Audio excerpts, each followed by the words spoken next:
Okay, welcome everyone once again. So this is our new question, illustration number 58. Illustration number 58 and page number 5.36. Question is given to us. Equity share capital is given, preference share capital given, reserve, debenture, trade payables, current liability होती है, fixed asset क्या होती है हमारी, fixed asset सबको मालूम है, current investments कितनी दे रखी है 75,000, cash and cash equivalent 40,000, other current asset में प्रीपेड एक्सपेंस दे रखी है 10,000। क्वेश्चन में हमसे पूछा है फाइंड द प्रोप्राइटरी रेशियो। तो क्या करना है आपको, find proprietary ratio find out करना है। ओके, तो कैसे करेंगे प्रोप्राइटरी रेशियो फाइंड आउट। चलिए, proprietary ratio is equal to क्या होता है, बिफोर पेज से पहले लेक्चर में हमने पढ़ा है प्रोप्राइटरी रेशियो क्या होता है, share holder fund divide by total asset, share holders fund divide by total assets. तो शेयर होल्डर फंड कितना है यहाँ पे दे रखा है क्या सामने, शेयर होल्डर फंड। चलिए, टोटल एसेट दे रखी है क्या, अच्छा नहीं दे रखी है, निकाल लेते हैं। Working note number first. चलिए, बैलेंस शीट का फॉर्मेट देखते हैं। जैसा कि मैंने आपको पहले भी बताया है, सारे क्वेश्चन बैलेंस शीट के फॉर्मेट से सोल्व हो जाएंगे, कुछ भी नया करने की जरूरत नहीं है, nothing you have to do new. देखिए, this is the liability side, here's the amount, assets amount। Okay, देखिए सबसे पहले आगे क्या है, शेयर होल्डर फंड लिखा था यहाँ पे, सभी को मालूम है। अच्छा, यही तो वो चीज है जो हमें निकालना है, शेयर होल्डर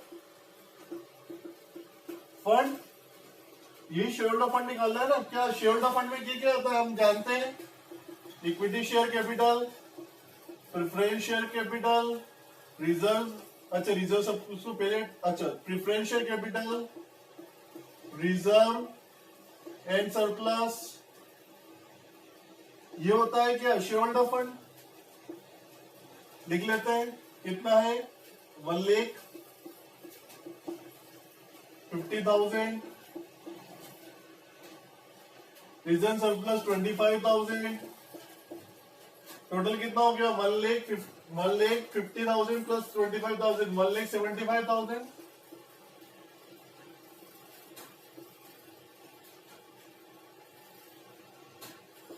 क्लियर है सभी को, ये शेयर होल्डर फंड आ गया।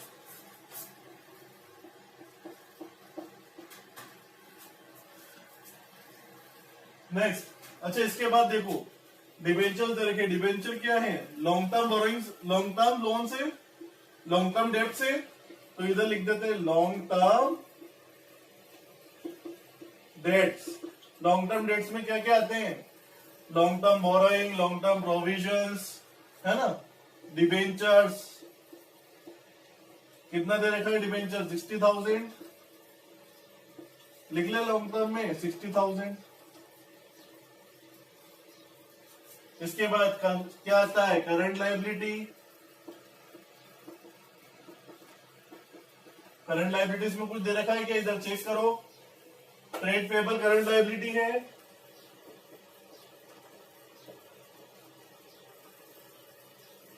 कितना दे रखा है 15,000, लिख लेते हैं 15,000। तो कितना आ गया ट्रेड पेबल, कितना लिखा हमने 15,000, कुछ भी नहीं है, वही फॉर्मेट है जो हम कब से फॉलो कर रहे हैं।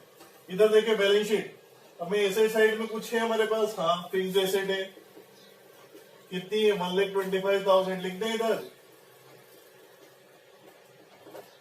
इधर देखिए करंट इन्वेस्टमेंट, करंट इन्वेस्टमेंट क्या है, करंट एसेट है, ये भी करंट एसेट है कैश, और other current asset prepaid expenses दे रखी है, ठीक है।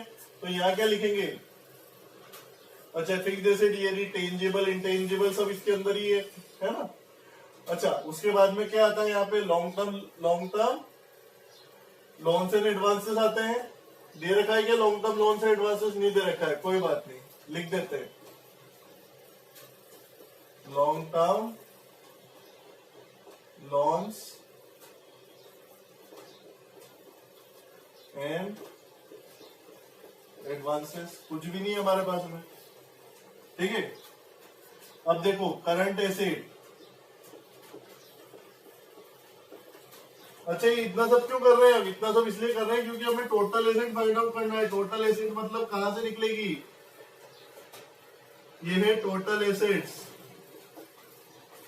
अच्छा देखिए करंट एसेट, करंट एसेट में कुछ दे रखा है, हाँ करंट इन्वेस्टमेंट, ये जो करंट इन्वेस्टमेंट है 75,000, cash and cash equivalents 40,000, other current asset कितना है 10,000, टोटल करेंगे तीनों का कितना आता है 70,000 प्लस 40,000, 1,10,000, 1,25,000।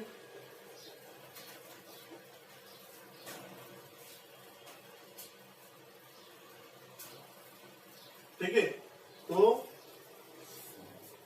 देख लेते हैं हमारी बैलेंस शीट मिलती नहीं मिलती है। तो हमारा टोटल एसेट कितना आ रहा है, टोटल करो इनको टोटल करेंगे तो टोटल एसेट कितना आ जाएगा 1,25,000 प्लस 1,25,000 2,50,000। तो इधर क्या लिख देंगे 2,50,000। ये क्या है वर्किंग नोट है, इससे हमको समझ में आता है। सभी बच्चों को ये चीज क्लियर होना चाहिए। अगर ये बैलेंस शीट का फॉर्मेट नहीं आता मतलब सॉल्यूशन नहीं कर सकते। काटे इसको, कितना आएगा रेशियो, इसको काटेंगे तो रेशियो कितना आएगा 0.7 डिवाइड बाय 1। काटो इसको। चलिए next, moving to our next question.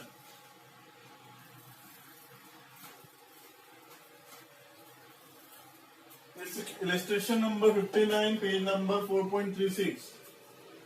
देखिए question is given to equity share capital दे रखी है, प्रेफरेंस शेयर कैपिटल दे रखी है, जनरल रिजर्व दे रखा है आपको और सरप्लस, सरप्लस मतलब प्रॉफिट दे रखा है। अच्छा 12% debenture, current liability, fixed asset, long term trade investment. ये वो इन्वेस्टमेंट कंपनी ने किया है जो ट्रेड पे किया है, मतलब खुद के बिजनेस पे किया है। करंट एसेट दे रखी है आपको 8,80,000। अब आपसे पूछा गया है, क्या पूछा गया है, फाइंड डेट इक्विटी रेशियो। पहले आपसे क्वेश्चन थोड़ा सा इन्होंने लेंथी किया है, कठिन नहीं है, इट्स ओनली लेंथी। फर्स्ट क्या पूछा है आपसे, फाइंड डेट इक्विटी रेशियो, और सेकंड में आपसे पूछा है फाइंड, क्या फाइंड करना है, प्रोप्राइटरी रेशियो।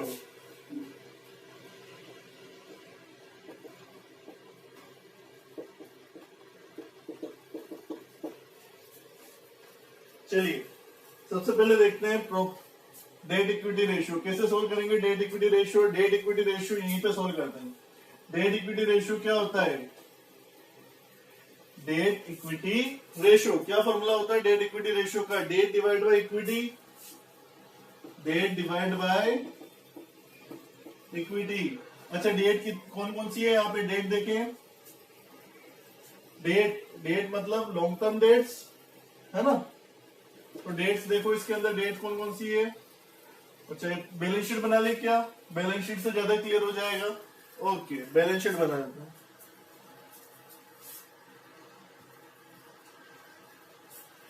ये बैलेंस शीट, ओके सब बैलेंस शीट से समझते हैं।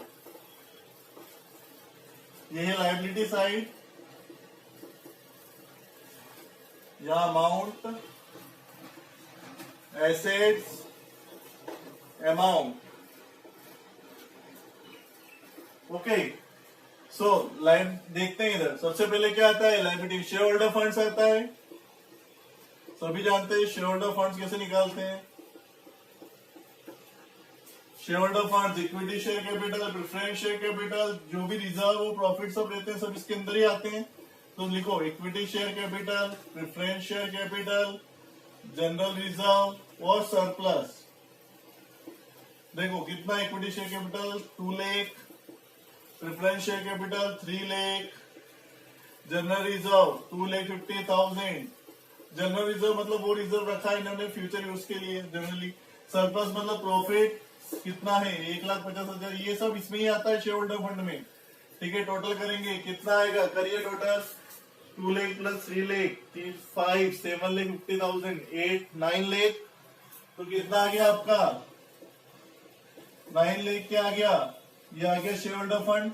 ठीक है, इसके बाद में क्या निकालते हैं हम, long term debt. Long term debt दे रखी है क्या, debentures. Debenture long term debts में आते हैं, लिखो यहाँ पे डिवेंचर्स 16 लाख। और कोई दे रखा है क्या लॉन्ग टर्म डेट्स, नहीं।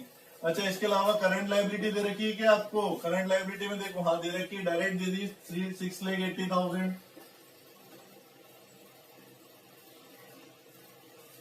अच्छा देखो, एसेट में देखते हैं, एसेट में फिक्स्ड एसेट कितनी दे रखी है, सबसे पहले फिक्स्ड एसेट लिखते हैं, कितनी दे रखी है 21 लाख। अच्छा, उसके बाद देखो लॉन्ग टर्म ट्रेड इन्वेस्टमेंट, ये वही है, long term loan and advance में आता है। Long term loan and advance क्या आता है, लॉन्ग टर्म इन्वेस्टमेंट मतलब कंपनी ने क्या है, पैसा इन्वेस्टमेंट किया है, कितना इन्वेस्ट किया है 2 लाख रुपीस का। अच्छा, इसके बाद देखो करंट एसेट, पूरा टॉपिक है करंट एसेट, कितना 8,80,000। टोटल करेंगे इन दोनों का, ये क्या है, टोटल एसेट्स आ जाएगी इधर, और इधर टोटल लाइबिलिटीज। ओके, तो सबसे पहले देखो, ये हमने क्या बनाई, बैलेंस शीट, समझ में आती है। सारा ये जो इन्फॉर्मेशन है, क्वेश्चन की इन्फॉर्मेशन को देखते हुए हमने बैलेंस शीट बनाई। अब हमें क्या चाहिए, डेट टू इक्विटी रेशियो निकालना है। क्या होता है, debt divide by equity. Debt divide by equity, debt कितना दे रखा है, देखो इधर ये रही डेट कितनी है, यहाँ पे डेट का मतलब लॉन्ग टर्म डेट है, शॉर्ट टर्म डेट नहीं है, तो 16 लाख। 16 लाख इक्विटी, इक्विटी मतलब share holder fund. Share holder को फंड को अपन क्या बोल सकते हैं, इक्विटी भी बोल सकते हैं। ठीक है, तो ये दोनों एक ही है, इक्विटी बोलो या शेयर होल्डर फंड बोलो, है ना। तो कितना 9 लाख, कितना हो गया, फाइंड आउट करो रेशियो 1.78 रेशियो 1, काटेंगे तो 1.78 आएगा। क्लियर, तो डेट इक्विटी रेशियो क्या हो गया आपका 1.78 रेशियो 1। क्लियर सभी को। अब आते हैं प्रोप्राइटरी रेशियो पे। प्रोप्राइटरी रेशियो क्या होता है, proprietary ratio is equal to share holder fund divide by total assets. तो शेयर होल्डर फंड कितना दे रखा है, देखो इधर से निकालते बैलेंस शीट से, 9 लाख 9 लाख। अच्छा, इसको वर्किंग नोट दे सकते हैं हम, ये बैलेंस शीट, ये क्या है, वर्किंग नोट नंबर 1, यहाँ पे शो कर दो वर्किंग नोट नंबर 1। ठीक है, कहां से आया, तो इस वर्किंग नोट से आया। टोटल एसेट, टोटल करो एसेट का कितना, 21 लाख प्लस 2 लाख 23 लाख, 23 लाख प्लस 8 लाख कितना है 31 लाख 80,000, 31 लाख 80,000।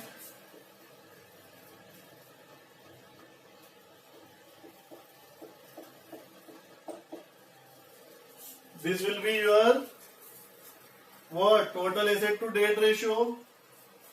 कैलकुलेट करो इसको।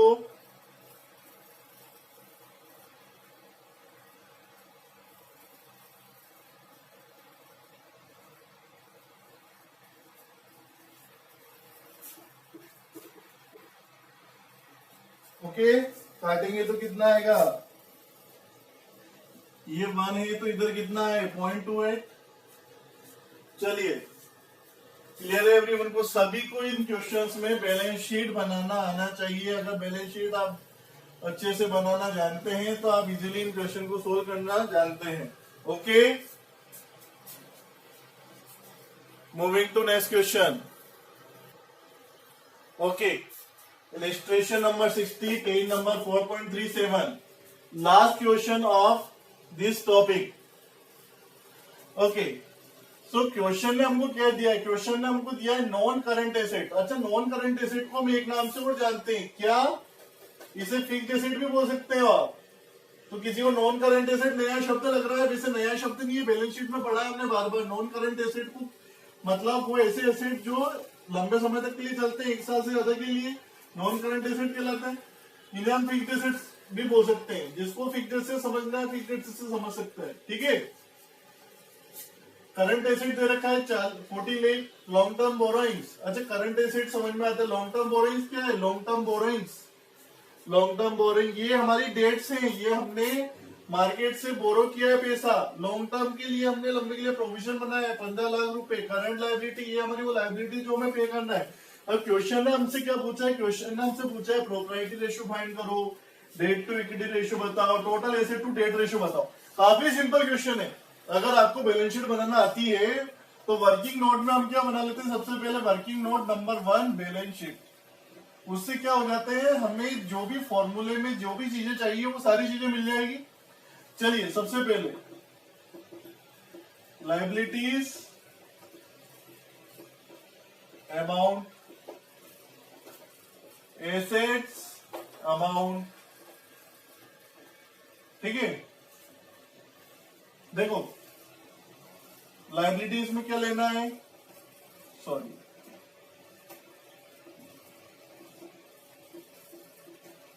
is amount,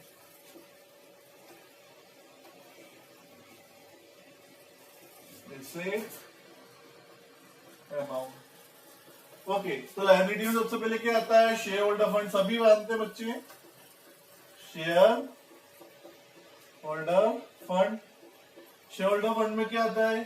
equity share capital, preference share capital, general reserve, surplus. दे रखा है क्या आपको कुछ चीजें? इसमें से कुछ भी नहीं दे रखा है, मतलब ये आपको कुछ भी नहीं दे रखा है। ठीक है। इसके अलावा मतलब उसके पास हो गई नहीं। अच्छा, अब आपको क्या दे रखा है? Long term borrowings. इसके बाद क्या आता है? Long term. ये टॉपिक आता है लॉन्ग टर्म डेट का। लॉन्ग टर्म डेट में क्या दे रखा है आपको? Long term borrowing, long term borrowing दे रखी है, और लॉन्ग टर्म प्रोविजन दे रखी है। तो बोरोइंग कितना है?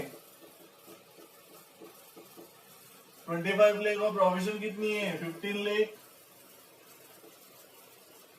टोटल इसका यही कर लेते हैं, कितना होता है? 25 ने 15, 40 लाख। ये क्या हो गई हमारी डेट? टोटल डेट हो गई। चलिए, इसके बाद में करंट लायबिलिटी भी दे रखी है हमें। करंट लायबिलिटी कितनी दे रखी है? 20 लाख।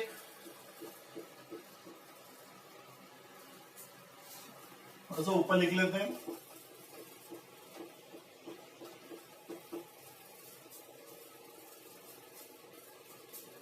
अच्छा, fixed asset, non current asset. Non current asset में क्या है? आती है फिक्स्ड एसेट। कितनी दे रखी है? हमें तो डायरेक्ट नॉन करंट एसेट ही दे दिया। चलो ठीक है, कितना दिया? 40 lakh.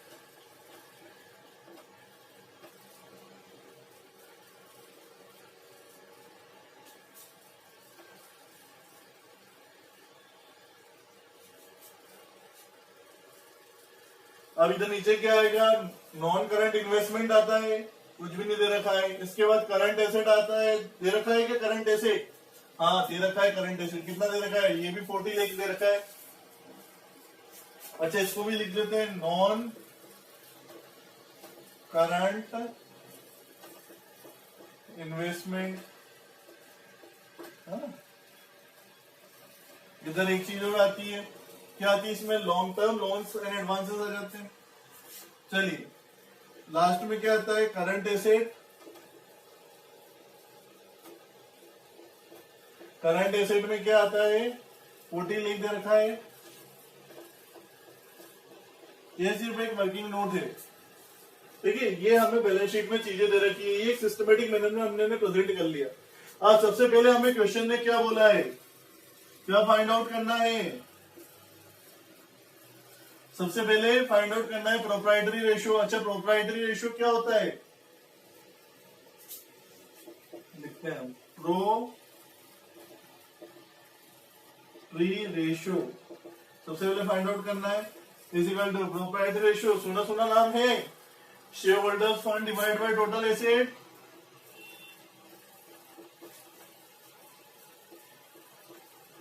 Divide by total assets.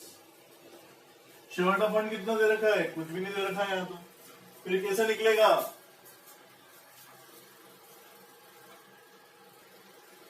चलिए, तो शेयर होल्डर फंड कैसे निकालेंगे? Share holder fund balance sheet आपको दे रखी है, ये शेयर होल्डर फंड ये निकालना है। टोटल एसेट, अच्छा टोटल एसेट तो इनको जोड़ेंगे तो टोटल एसेट आ जाएगी 40 लाख प्लस 40 लाख कितना हो गया? 80 लाख। ये आ गया हमारे पास 80 लाख।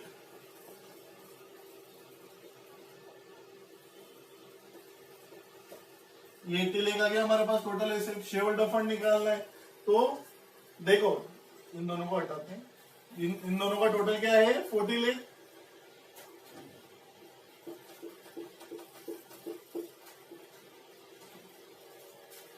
एट्टी लाख में से ये जो इसका टोटल रहेगा एसेट्स का, वही लाइबिलिटीज में रहेगा। लिख दें यहाँ पे 80 लाख। ये दोनों हमेशा बराबर रहते हैं। अब देख लो, 80 लाख में से माइनस करेंगे 20 लाख को, 40 लाख को, तो शेयर होल्डर फंड आ जाएगा। तो 80 लाख माइनस 20 लाख कितना हो गया? 60 लाख। 60 लाख माइनस 40 लाख कितना आ जाएगा? 20 लाख। शेयर होल्डर फंड कितना आ गया?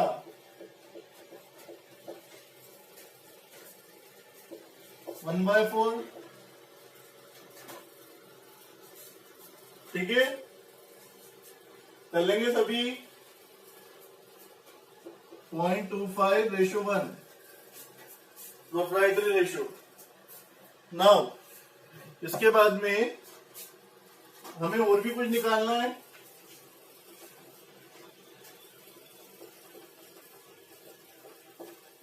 हमें डेट टू इक्विटी रेशियो निकालना है। डेट टू इक्विटी रेशियो कैसे निकालेंगे? Debt divide by equity. अच्छा देखो, डेट दे रखी है क्या? डेट ये रही 40 लाख। इक्विटी वही, इसको इस शेयर होल्डर फंड को क्या बोल सकते हैं? इक्विटी। तो कितनी आ गई? 20 लाख। क्या रेशियो आ जाएगा इसका? 2:1। चलिए नेक्स्ट, इसके बाद में last ratio total asset to debt ratio निकाल चुके हैं क्या? क्या आता है? Total asset divide by debt. तो इसका फॉर्मूला क्या है? Total asset divide by debt. और डेट कौन सी? Long term. तो टोटल एसेट कितनी है? 80 लाख। यहां से उठाएंगे,